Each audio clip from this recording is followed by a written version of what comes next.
Welcome in, everybody, to leading off right here on Fantasy Pros. It is me, Joey P, Joe Pisapia. That is Dinger Dan Harris, who lived up true to his name last night with a home run call from Eugenio Suarez, weighing in at somewhere around 87 pounds, and he's 6'5". Dan Harris, ladies and gentlemen, feeling good, and we got a lot of baseball to talk about, but Dinger Dan, back on the board after a slump. Welcome back, my friend. Feels good. Feels good. Not gonna lie. Not gonna lie. It was a long slump, a very long slump. But yeah, a couple here going now. Yeah, I feel like I'm ready to go on a roll. We got to catch Doctor whatever. Just my personal physician over there, just rocking the Dr. house. Glenn. Isn't that Dr. like Glenn. the worst sounding phony fake doctor? It's like, Whatever. no, just call me Dr. Glenn. He's like Right. that guy that's like on it, the middle of the night doing an infomercial for some kind of weird kind of, no, it's not FDA approved, but it could really help with your brain function and all kinds of stuff. Yeah, sure, Dr. Glenn. And I use quotation marks with that. Now, clearly, we've got a lot of baseball to talk about, including a debut of the prospect I've been waiting all season long for, so I'm very excited, as you can tell. And, of course, we've got the ups and the downs, so let's start there. Jacob deGrom, 12th straight start with one earned run or less.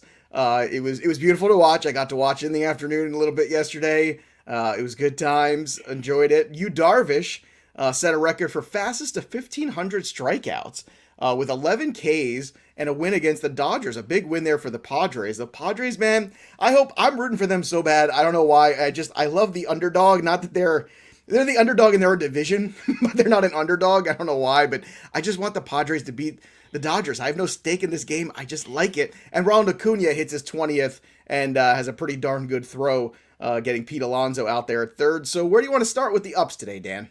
All three are like moonshot ups. I'll go in the order that you mentioned. DeGrom, I am without speech. It's basically what I can say. Like, this is unprecedented. This is preposterous. You take, Pedro Martinez's historic season in whatever that was, 2000 or whatever year or 99, whatever year he was absolutely dominant, and DeGrom makes him look like Frankie Montas last night. Like, it's just on a completely different level. And this is the reason why I think no matter what, you just can't sell at anything but 100%. I mean, if someone offered you Ronald Acuna, great. But even with all these nicks and pains and everything he's got going, you just can't get rid of him because he's on just a completely different level. So for him, I just don't even know what to say. Darvish, great to see, just because, again, you've got all these elite pitchers who are suddenly dealing with, subpar performance a little bit, and Darvish just keeps on rolling. He's awesome. I agree with you on the Padres, by the way. And Acuna, I don't know. I mean, Acuna has really, what he's done is he is in a tier among hitters, right? In the beginning, it was like Acuna, you took Soto first, right? Overall in TGFBI, Oh yeah, remember? and I have no regrets about that. I'm a Juan Soto, dork, and that's fine. No. Soto's going to at one point get red hot, and everybody's gonna go, "Oh yeah, right, that guy's amazing." I certainly wasn't criticizing. What I meant is, like, in the beginning, it was like, okay, you had Acuna, you had Soto, you had Betts, you had Trout, you had Tatis. Tatis, only because of the injury, I feel like it is like just a little tiny bit below Acuna, but really, performance-wise, those two guys have just separated themselves from the entire rest of MLB. Yeah, and Dr. Glenn, we love you. You're a good sport. Oh, see you in yes. here 2 minutes and already with this. Yes, that's right. Look, your friends make fun of you to your face. Your enemies make fun of you behind your back. Yeah. And by to your face, I mean in front of thousands and thousands of people here on the show on a daily basis. Let's get to the downs, because of course there are downs. Javi Baez, like, he's struggling mightily at the plate, and he carried over there. He forgot how many outs there were. A little embarrassed. The manager took him aside and said, "Look, I'm pulling you, son." And he did. And, Javi kind of took it the right way, which I give him a lot of credit for. So he turned it down into an up. Very, very magical moment. Of course, then the replacement shortstop went in there and made an error directly after that. I think they called it a hit, though, because it was nonsense. It was absolutely an error. Aaron Savali left to start with a finger issue. This did not look good. And, right now, you're starting to get this feeling that the White Sox are just going to pull away. Like, I'm just getting that feeling from the injuries, that the pitching staff, because the one thing you could hang on your hat on if you're an Indians fan is you had the pitching. And then you have the injuries. You have Plesac, you have Bieber, you have Savali now. That's it. When you don't have the pitching, you don't have a chance if you're the Indians in that division. I feel like the White Sox are really going to separate. There's a lot of rumors about Eduardo Escobar maybe coming over there. They've been kicking the tires on him. That would be an interesting addition there. And the sticky searches began yesterday. The sticky icky, looking for it. They searched Jacob deGrom, which was he had a good reaction to it. And you know what? Hey, good. You know what? If that's what it takes, you want to pat these guys down. It did feel a little awkward though. It did feel like they were like frisking everybody a little bit. Like I feel like they should do this. Maybe, I don't know. Maybe there's a good time to do this, like, before they go take them out. But then again, I guess they can go in the dugout and they just come back with it on there. So if you don't have it in, like, the first inning when they check you, what's to stop you from having it in the third or fourth? But whatever. Well, they checked you a bunch. They checked everybody multiple times. Oh, was it multiple? Okay. It was multiple times. One. Okay. So it started with deGrom. That was just happened to be the first day of the game, and first game of the day. And I was like, wait, I mean, really? Is that what we're going to do? But I realized they did it to every pitcher, I think. And multiple times in the game. I think maybe at the very least you could say MLB is thinking of the entertainment value, because you basically got guys like stripping down in the middle of, and they don't do it in the dugout, right? They do it like right there on the field. No. I remember, and the first one was deGrom, and he was like, "Do you need me to like take off my belt, or can?" They were like, "No, just show it." So look in here, big guy. Right. I mean, it's very reminiscent of Frank Drebin in Leslie Nielsen in Naked Gun, just patting down all the guys before they get to home plate. I feel like this is what we're going that's to. True. That's a good scene. deGrom has no sticky stuff. Stop it with that. But nobody was caught, obviously. But we did see some subpar performances. But yeah, this is now something where we've gone from, okay, we're cracking down on, to we're actually checking everyone right there on the field. Fine. Let's go through it. Savali's very weird because, I mean, when they were checking it, I don't know what the injury is right now. All I know is he's going to see a hand specialist. I haven't been able to find anything unless somebody. It's not a blister. That's it's not a blister. Immediately, everybody goes blister. Correct. That would have been the best case scenario. Correct. I thought it was a blister watching it because somebody came out but they were there for a while. Like it wasn't like they looked at it and then they're like, all right, come on out. They were up there for a while looking at it. But now it's just like he's going to see a hand specialist. I agree with you in terms of the White Sox. I mean, the Indians are only 2 games back. Kudos to them because nobody really. I mean, basically maybe a 500. Team. And I know it's like you're 2 games back, but you're really like 10 when you look at this point. Correct. What those 2 teams are. I think that's the whole point. And benching Tavi Baez, that takes to me some cojones because he's basically essentially your best player, your second best player, whatever it is. But it didn't exactly work out. But he did it in the dugout and he talked to him and he didn't embarrass him. But he didn't like send him out there and then pull him. Like he didn't. He tried to take him aside and say, "Look, you need to clear your head." And you know what? He's an ex-player, Ross. So I mean, he gets it. Sometimes guys just mentally they're taking their bad mojo out there into other spots. So, if you're not hitting, then you're making errors in the field. You make an error in the field, you bring it to the bat. Stuff like that. Just the guy needs a break. Yep. We got a huge slate, by the way, to break down MLB tonight. A lot of big pitchers, so make sure you stick around for the end of that. And don't forget to subscribe to Fantasy Pros MLB channel as well on YouTube, so you can watch every morning. I know we've been at 9:30. It's camp week. So just keep an eye out for the start times. But I think it's good because I think those West Coast people are like, hey, give me an extra half hour. Maybe I'll wake up early enough to watch you guys. Yeah. Kind of lay around, have some coffee. A few quick notes. Nelson Cruz, representing the old guys, hit his 32nd home run after the age of 40. That is the most ever. So congratulations to Nelson Cruz. You want to take a guess on who he passed? Hank Hall Aaron? of Famer who played for a long time. No, not actually Hank Aaron. I got nothing. Dave Winfield. There you go. So how about that? Good. Diamondbacks, congratulations to. They snapped a 17-game losing streak, and Torrey's taking them all out for pizza and ice cream last night right after the game. Good stuff there. Enjoy Chuck E. Cheese, everybody. It was a good time for everybody there. All right, Jacob deGrom was brilliant yesterday. We mentioned that. These are the great performances on the mound. 6 Ks against the Braves in 5 innings, and he was just, it was just unfair. It looked like he's doing things, and you're sitting there, and like, these are major league hitters, and they just have zero chance. We're running out of words to describe it. Ian Anderson, that second game was solid though. 5 innings for him. They picked up the win in the split. Jake Odorizzi, 5 shutout innings, 9 Ks against the O's. I wrote about Odorizzi in the guys you should pick up under 20% that we did on Fantasy Pros last week. Yu Darvish, 6 innings, 1 run, 11 Ks against the Dodgers. Manny Machado, 3 for 4 with a dinger and a steal in that same game. And Jonathan India, 3 for 5 with a stolen base. hitting 333, 459, 529 slash in the month of June at the top of that Reds order. I love it. India's been really solid. It's funny, Dan, because this is another young player, high expectations, struggled a little bit. If you stuck with him, you got rewarded.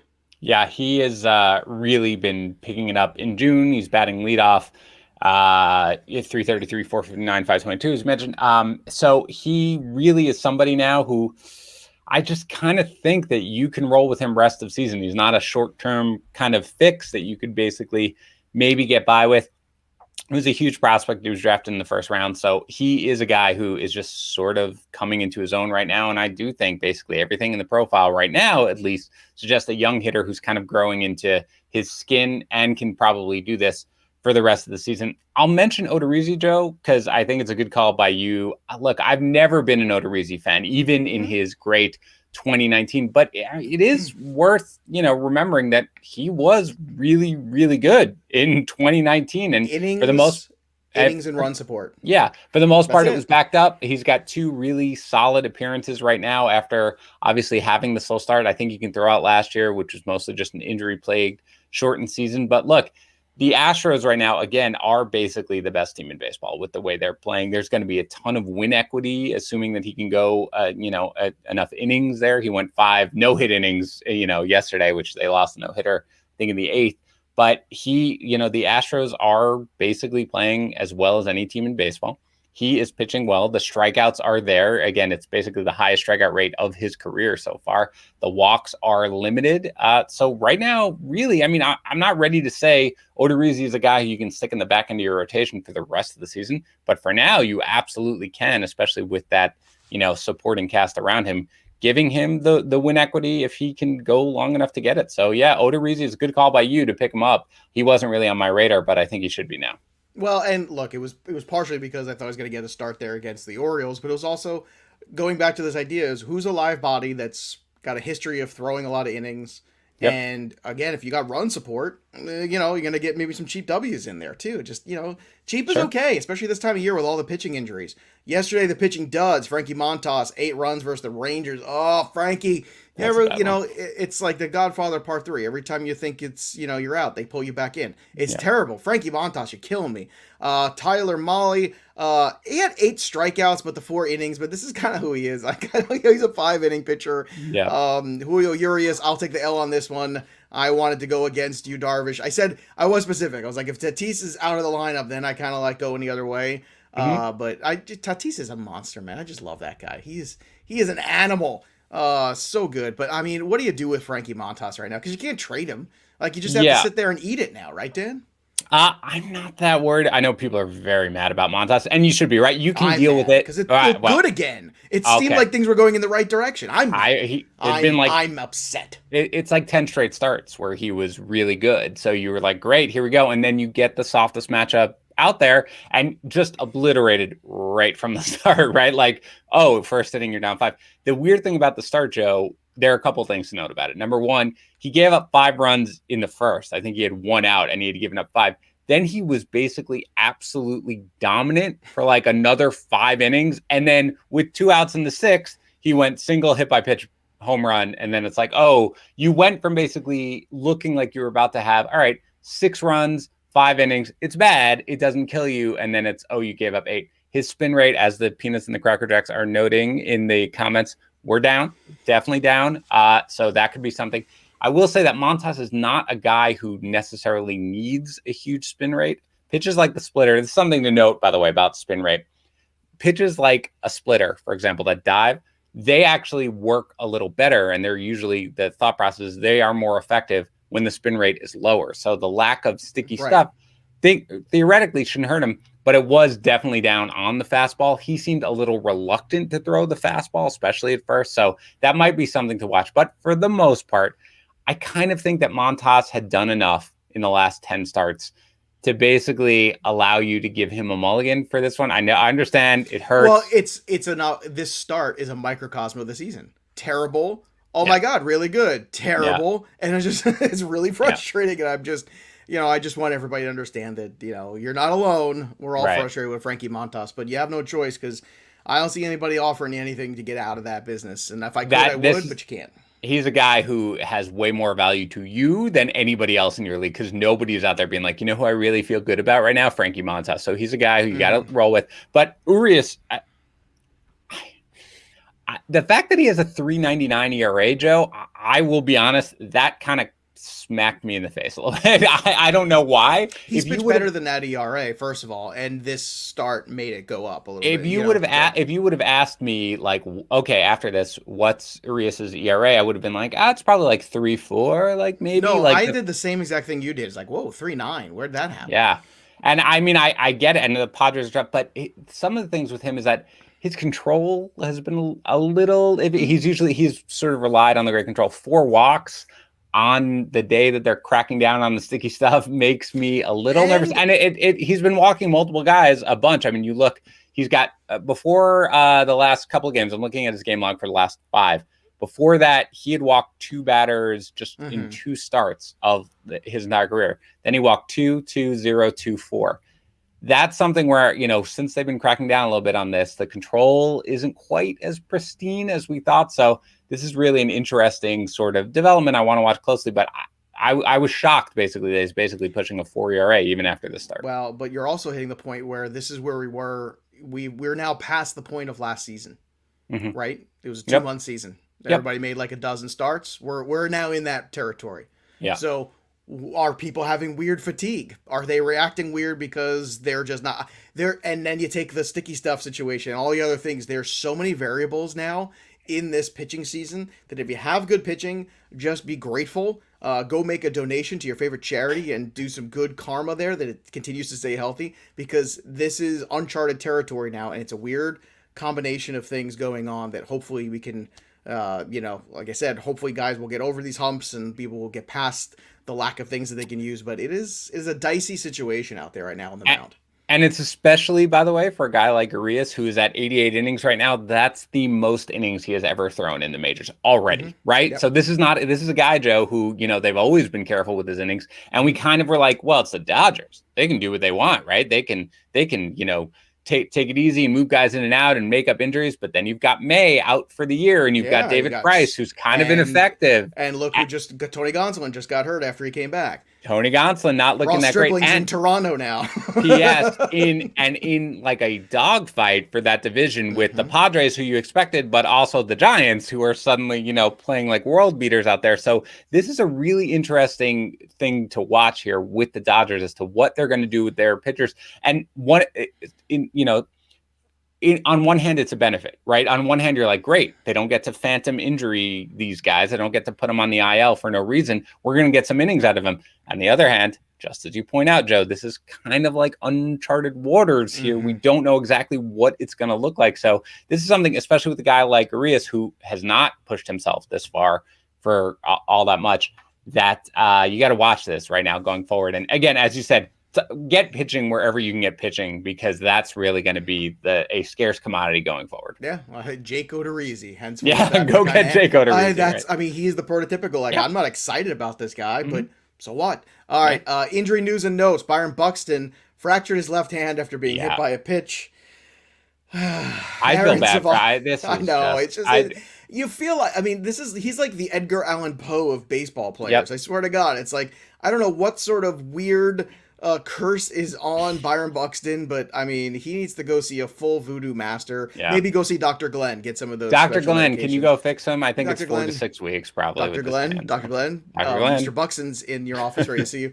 Aaron Zavala, we talked about, he's going to definitely miss time, I'll tell you right now. So be prepared, start to be aggressive. Adalberto Mondesi, the I in Mondesi, by the way, stands for IL. He's back on the IL. Tommy Lucchese's going to lead Tommy John. Good luck to you, Tommy boy. Eduardo Escobar playing through a minor quad strain. His quad would fall off and he would play through it just to get traded out of Arizona. Jonathan Villar left with calf tightness and Brett Anderson left with knee discomfort.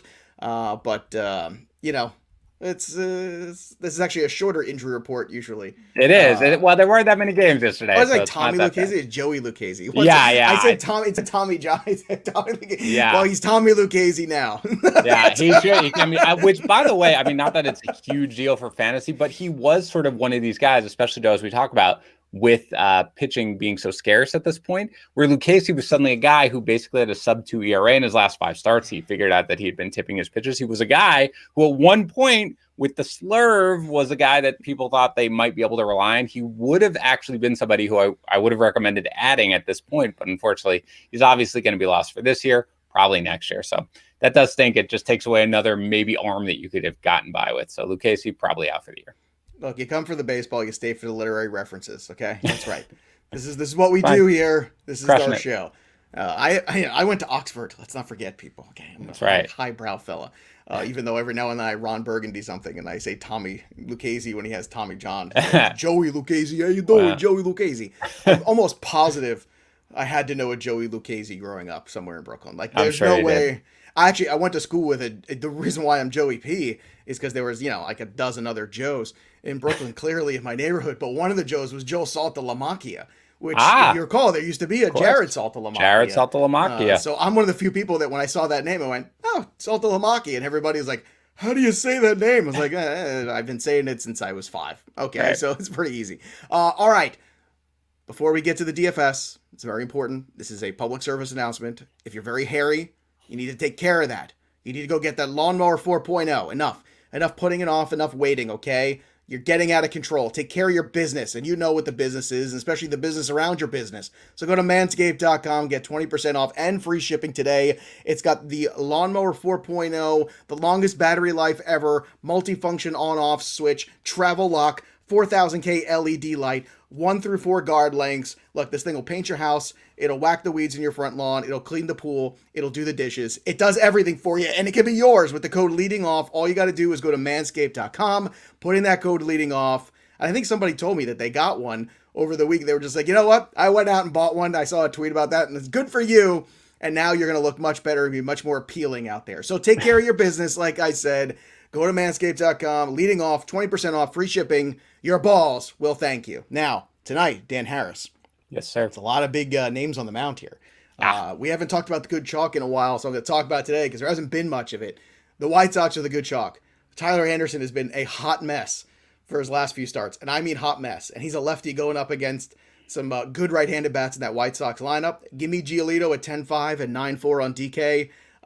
I know Garrett Cole's out there at 11K on both sites. I know Zach Wheeler's out there at 11-4. He's just 10-2 on DK. If you want to go with Wheeler, I get that. I want Giolito tonight. That's my guy. Freddie Peralta's also in play as well, even though he's on the road, 9-5 and 10K against Arizona. I don't think he win 2 games in a row. I think that's asking a lot. Depends on their hangover from the pizza and ice cream. But how do you see the big pitchers on the board yourself today? Yeah, it's interesting. I don't have I think you can get away with going with any of these guys. I don't have a huge sort of preference among the 4 that you mentioned. I do think that Giolito is going to be in for a monstrous start right now. I just think that the Pirates at this point, they've got a couple of interesting guys in their lineup. Obviously, Hayes is back. Brian Reynolds has been really fantastic for well over a month. But I do think that this is sort of a start where Giolito kind of just puts his foot in the ground and makes this happen. Cole, again, I have no problem with. It's on FanDuel. The fact that he's $500K more expensive than Giolito makes me want to go there. Wheeler, too. Again, there's nothing really to dislike. But again, you're getting the price discount, especially on FanDuel with Giolito. I will take him over those guys. As for Peralta, I don't know. I mean, it's probably unfair, Joe, because he hasn't really done anything to not deserve the status. You know what I mean? But I still just sort of am like, I'll go with the comfort of Giolito here over the, Freddie Peralta, who, again, I'm sure against Diamondbacks will dominate. And it's on the road. I mean, that's fine. It's fair. I get it. Tyler Anderson, by the way, last 3 starts, 17 innings, 21 hits, 5.71 ERA, 138 WHIP. How you doing? Okay. Let's go. All right. Let's go. Let's get those White Sox in there. And let's roll. All right, let's continue on with the rest of these pitchers, too, because we got a few guys that are cheap on DK. Sandy Alcantara, just 8.7. I like him as a secondary arm. Difficult matchup, but, Alcantara is one of these few guys who's actually on pace to throw 200 innings, and he's been very good in the last 3 starts. Tariq Skubal, 6.6, too. Very dirt cheap kind of guy that could possibly give you some good innings tonight as well. When you're looking at offense, it's the White Sox, it's the Astros in Baltimore, it's the Yankees at home. That's what I'm looking for myself. We do have a few 4 outcome games. First one is a hard pass for me. Charlie Morton versus Stroman. I'm just out. There's just too many other big K pitchers on the mound. But then there's Clayton Kershaw and Blake Snell, who I know you're going to laugh at me, but But Blake Snell at home this year has a Ooh. 1.5 ERA. Yeah. Blake Snell on the road has a 10.5 ERA. And I'm not, and you think I'm joking. I'm not joking. Because I feel like Heath Ledger in The Dark Knight. I'm not. Just trust me. So would you throw in a lineup there at 7.5 and 8.4 with Blake Snell?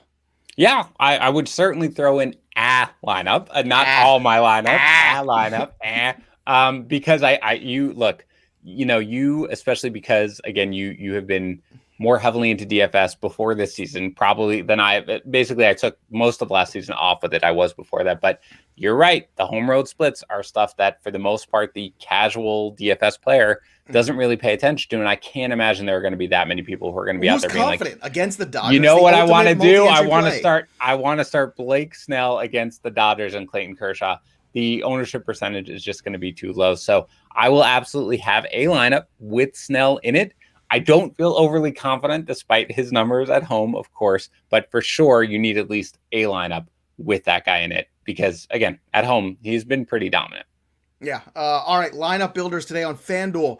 Moncada, 2.8. Andrew Vaughn, 2.2. That allows you to get some other guys in that White Sox lineup. Abraham Toro, 2.1. Wander Franco making his debut. I'm jumping in with both feet, baby. 2.5K. Give me him for 2K on DraftKings. Free square, Wander Franco. How'd they let that happen? JP Crawford also has been very good lately, very quietly at the top of that Seattle order. 2.7 on FanDuel. On DK, Vaughn's cheap too. 3-2. Luke Voit, do we have clarification? He is back tonight? So every indication is that he will be activated before tonight's game. And if so, he is just 2.7 right now on DK. Take advantage of it. First game back, I don't care, blah, blah, blah. He hit a home run over here 10 minutes from my house in Somerset Patriots, which is now their AA affiliate. A friend of mine was there behind home plate, took some video, sent it to me, said, look at Luke Voit. I said, yep, there, he looks pretty good there. So I got to see the whole Luke Voit at bat. So when you have lots of friends, lots of places, right? Jeff McNeil also on his way back, 2.5K, so on DK. So you got some good value there to go up and get all of that.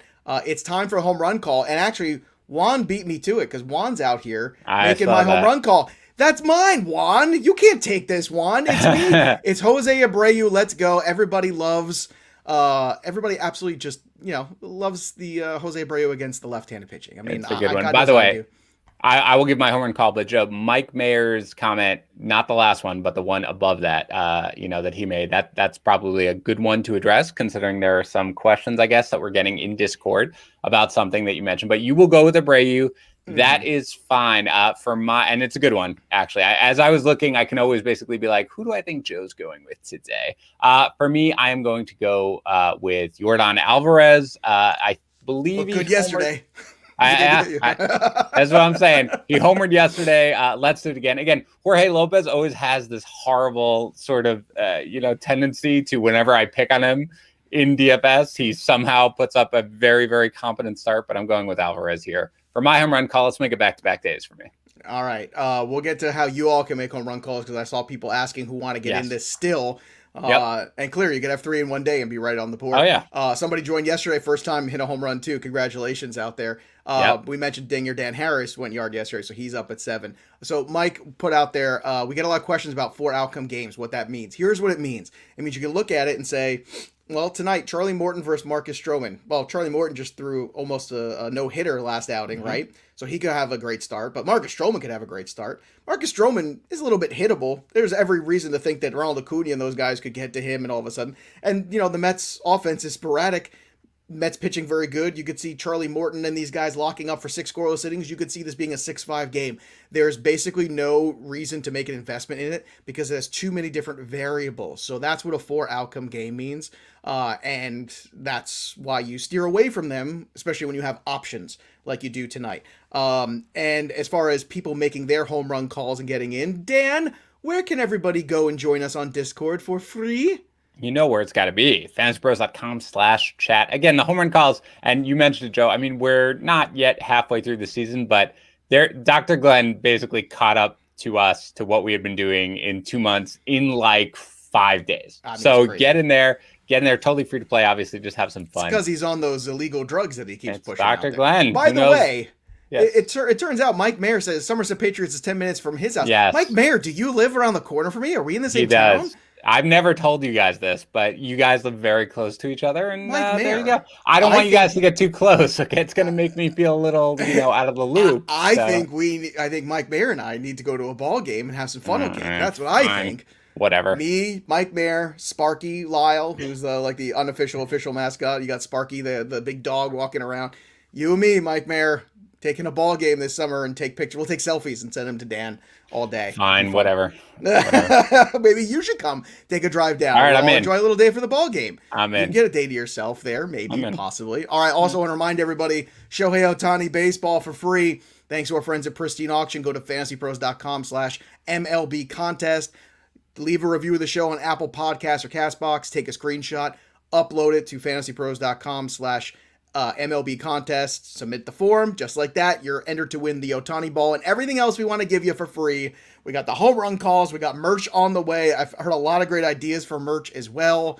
Somebody wanted to tell a picture of Kevin Pillar's face and Joe's Tough Guys, the bandage face. Nice. I don't know if we could do that legally. I'm sure Kevin Pillar Probably would be not, like, but whatever. Be like, awesome. He'd be like, yeah, cool, because that's the kind of guy he is. But we'll take all of that. Dan, any final thoughts for today? No, I'm glad to have a very well. It's funny because I always say no, and then I give a final thought. That's I know. That's thing. why I'm laughing. You're like, no, but no. By the way, here's my thought. I'm very happy to have a giant slate of baseball today. Whenever it's sort of like you'll get like 6 games, you just feel like you're missing something. So let's get it. Wander Franco, baby. Let's go. Let's Wander jump Franco in with there. 2 Of course, feet. God, we didn't even mention it. Let's go. No, that's going to be all day tomorrow because I know Okay. people are sick of everyone saying Happy Wander Franco Day. Okay. And then I almost went the whole show without saying it. So Happy Wander Franco Day. Yeah. We'll see you next time, kids.